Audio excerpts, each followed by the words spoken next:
You all having a good time? You enjoying this? I did the first conference in San Francisco. It was in 2019, and I think there was about 4,000 people there. We had to have a year off in 2020, and then we moved to Miami, and I did that conference, and I think there was about 12,000. I think there's about 25,000 of you here. So this is unbelievable. I think we all appreciate everything Bitcoin Magazine's done here. So to everyone there, CK, Brandon, P, David Bailey, come on. Give them a round of applause. Yep. All right. We've got a few to go. My boy Jack Mallett is going to be up soon. I know you're all excited about that. But next up, can we have a huge round of applause for Rikardо Salinas? Thank you. In there? All right. Jesus, thank you. Hey, guys. So, why is a family picture up there? I want to share a little story because, you know, I'm introduced here as the third richest man in Mexico. I'm on some billionaire list. Who cares? The point is, it was not always like this. I want to share a little bit about what happened to me and the family in the years and how we got here, and maybe you have some take-home value. So the guy in the middle is my grandfather. He was born in 1906. My dad was born in 1932. I was born in 55. What does it matter? It matters because we've been victims of the fiat fraud for the whole century. You know? So maybe you can learn something from this stuff. All right? Now, who's that? Zapata, you know? This is a hero, Zapata. Well, one of the things that happened during the time of my grandfather was that the Mexican peso turned to shit. And those pieces of paper that you have there, we call them in Mexico bilimbiques, which means worthless pieces of paper. And every revolutionary general that came into power printed his own. So it was a big mess in Mexico until 1925, and we made the Central Bank of Mexico. Now, during the 70s and the 60s and 70s, my dad became a gold bug. So we come from that strain of thinking, the original gold bugs. And actually, my dad spent a big part of his life promoting the silver coin as a way for people who don't have access to financial institutions to actually be able to save something. And here's my dad, a bit older now. He's 90 years old, still in good health.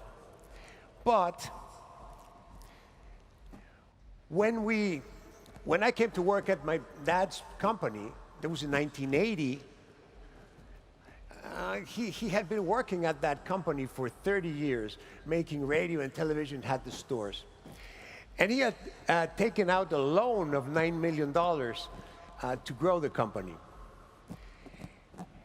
What happened was we had a huge devaluation, and the peso went from 24 to almost 3,000 to 1.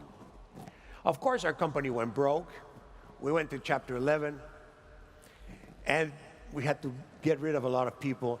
I got to work there. But that's me, handsome young guy, eh? I was making $2,000 in 1980, and a few years later, I was making 20 bucks. The same salary was down from 2,000 to 20 bucks. So I know about hyperinflation. I've been there. And it's not the same to know it in theory as to actually be a victim of it. Now, the bad news is that the US and Japan and the UK and the Euro bloc, they're going exactly the same route as my country went in the 80s. It's exactly copy-paste. You could just change the numbers, but the graph would be the same. Take debt. It's horrific, 36 trillion, and this is on the books debt, not counting the off-the-books stuff. The assets of the Federal Reserve, I love this description, you know. So the Federal Reserve has a lot of assets. That must be great, wasn't it? And they're buying bonds. That must be great. Well, actually what they're doing is making fake money out of thin air and loaning it out to create purchasing power. To the tune of, we're now $9 trillion of fake savings made by the Federal Reserve. And this is up from the pandemic times, from 4 trillion, it's up to 9 trillion. But if you go a little bit back to 2005, it was 0.8 trillion. So the creation of fake credit, which equals purchasing power, has been astounding. The problem is because the dollar is the reserve currency of the world, you can't do anything about it. You can't go out of the dollar unless you go to Bitcoin. But it's going to happen, you know. There's no way that people are going to be expropriated like that. And these are the guys. These are the guys. Eh? And you got to say it, you know, the fat guy there, I know him, he's a Mexican. His name is Carstens, and he runs the Bank for International Settlements. And you know that thing over there on the right side? Christine Lagarde? She runs the Euro Central Bank. And, oh, you know the one on the left here, right? She's your own creation. She ran the Fed before, but now she runs the Treasury. It's the same thing. And this fiat religion it's high-priced, and you can see them right there. And their religion is not tolerant. They hate anybody who's a heretic. There are lots of heretics in this room now. Lots of heretics, and that's good. And you know what the next trick they have up their sleeve, these people? It's called a very nice acronym, CBDC. Central Bank Digital Currency. That's even worse than the dollar. It's much worse than the dollar because if the CBDC is issued, these people will have full control over how you can spend your money. How? For example, oh, smoking is really bad. I like cigars. No. CBDC currency would not be good for a cigar. Of course, partying after 2 a.m., no, forbidden. No money after 2 a.m. Whatever. They think it's a bad idea. They close your capacity to spend your money. Furthermore, they will be tracking 100% of all your spending and what you spent and how you spent it. They're pretty devilish people, eh? And you know, it's not that they are ignorant. These people are very smart and highly educated. And the devil over here on the right side, she was at the IMF before. And there's papers, you can look for them on the IMF website, where they say the way to deal with government debt is through inflation. We will liquefy the debt and get away with paying less. So there you are. But is this the future you want? You are here, $2,000. You're going there, $20 a month of salary. And as I said before, I mean, young people, you can get over it because you always get a good job. You can get another job. You can move. There's always a future for young people. But for older people, people who are looking forward to living from their savings and from their pension money, they're going to be wiped out. And this is very, very unfortunate. Also, the poorest people, the people who don't have assets, don't have home, don't have cars, don't have stocks, they'll just have the money in the pocket. They're going to be wiped out. And it's not nice. It's not something that you would wish on somebody. But I can tell you, I have been there and I have done that, and it's going to come. It's not a pretty sight. So what can we do? We can buy Bitcoin and sell those shitcoins that we have there. Yeah. And definitely, no to fiat fraud. This thing is literally useless. I mean, it's not even good for toilet paper. It would do a bad job. Guys, I don't want to sound too alarmist, but this has happened. It just didn't happen to the US. It doesn't mean it can't happen to a civilized country. Germany was a highly civilized country until it got hit by the inflation in Weimar. So does this mean that Germany is the same as Zimbabwe, who had the same inflation? No, they're not the same. But it can go through the same process. And unfortunately, in the US, it's curtains. This is the way to save your skin. Buy Bitcoin, sell shitcoin. Thank you, guys. Thank you. So I think that all of us agree that Rikardо Salinas gets it. That was an interesting presentation, calling out the central bankers as villains, the fiat religion, and more. I want to get reactions. Let's go to you, Pete.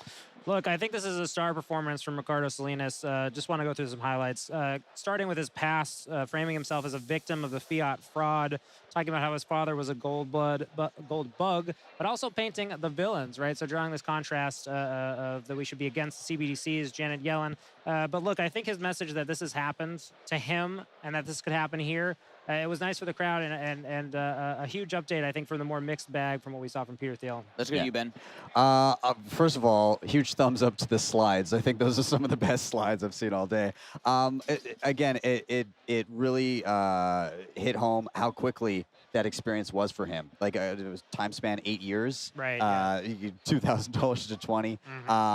And also, I really enjoyed that he called out or gave a warning about CBDCs, because they do require, even if done in good faith, it requires perpetual trust that those tools will never be abused, and Bitcoin gives an opt-out. It was also the language, right? I think he used like words very carefully. The fiat religion, and this is the line I loved, is their religion is not tolerant, right? Yep. So he's drawing this contrast where Bitcoiners are adopting Bitcoin. They're choosing freely to use this new type of money, and then sort of positioning the IMF, the World Bank, Federal Reserve, those people as people who are intolerant. I just love, it's a slight change, it's a slight framing, but it's a great framing, and I think it'll resonate well. I think Bitcoiners need to go on the aggressive. I also did love the slides, Ben, and Pete, you were joking around how someone's going to get that tattooed on their body, so that would be hilarious. Let's go to you, Mark. Yeah, I would say that, you know, some lessons in life can't be taught, they can only be learned. And he learned the hard way. He saw his purchasing power go from $2,000 down to $20, and he understands what is at risk. He's got a lot of wealth. He doesn't want to lose it.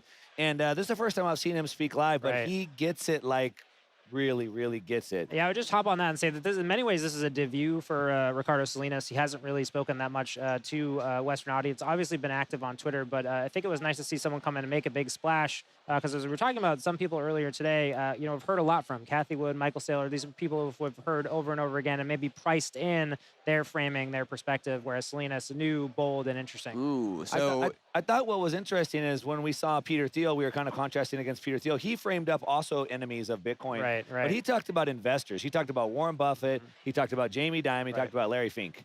Where Salinas also gave us enemies, but he put the central banks, and then specifically talking about the central bank digital currencies. And what I liked about the way that he did, it's easy to say central bank digital currencies are bad, but he said because of behavioral modification aspects.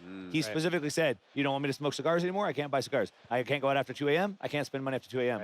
And he really got it, and I think that was good. I mean, I think that that's a really strong point, is that control of monetary policy is affect mass population control. And while central bankers say like, oh no, we won't do this, on the flip side, they also say, oh yes, we do this. We want to stimulate spending. We want to, you know, that is mass population control. Yeah. He's basically outlining and giving fair warning to everybody out there that may not be familiar with what CBDCs are capable of, what the real risks are. And again, as you say, it requires it's going to require perpetual trust that those levers aren't pulled, and why do that? I'll just Why add not another opt note out? too. We saw the young senator from Mexico on stage earlier today. You know, Samson Mao talking about nation-state Bitcoin adoption, saying that he's going to sit down with the president of Mexico. Having an advocate like this, like Ricardо Salinas, who is a billionaire, you know, he said, I'm on some billionaires list. He kind of wrote it off, but this is a person who's very recognizable. He has a media arm down there, very influential. Yep. I'm just saying, you know, this could be step one to a Saylor type arc, right? Whereas maybe Saylor is sort of at the end of his arc in terms of being able to move Bitcoin forward. So actually, here's my last question. Is Ricardо Salinas priced in? Let's go to you. We got 30 seconds. I would say he is not priced in. He, I believe, owns some of the largest amount of shopping centers. He can accept Bitcoin. He can move the market by adoption. It's not priced in. I say it's bullish. Pete. Yeah, I'd echo that. Look, I think adoption in Latin America and South America has so far kind of come without that big advocate, other than Nayib Bukele, who, you know, unfortunately couldn't join us today. But look, I think powerful entrance, powerful stuff, and in contrast to Peter Thiel, who I think delivered a more mixed message. Yeah, I'd echo that. I think his influence within Mexico and the ears of the people that he has is definitely not priced in. Bullish. All right. Bullish Mexico, bullish Ricardо Salinas. Bullish Bitcoin. Make sure to subscribe. Make sure to smash that like button. We are going to be back with you guys with the main stage content.